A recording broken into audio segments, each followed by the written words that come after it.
ufficiale, l'attuale sindaca di Bassano del Grappa, Elena Pavan, si ricandida alla poltrona di prima cittadina. Mantenendo la sua identità leghista, corre con una sua lista civica. Mi ricandido a sindaco della città di Bassano del Grappa, sono una donna di centrodestra e intorno a me si aggregheranno i soggetti di centrodestra che siano leali, che siano fedeli ai propri principi, che abbiano rispetto per le persone e per la città.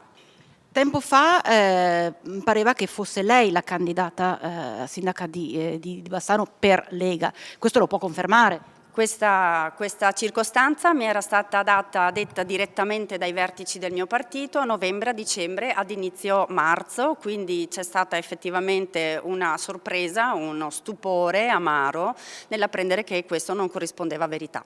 Ma come si presenterà Elena Pavan? Con una coalizione formata da varie liste che a brevissimo si presenteranno alla cittadinanza. Io sono tesserata Lega, io condivido i valori della Lega, del buon amministrare, della vicinanza alle persone, del buon governo del territorio. Si è ventilato Fratelli d'Italia che la affiancherà? Ma lo vedremo tra pochi giorni. Su cosa adesso si focalizzerà lei?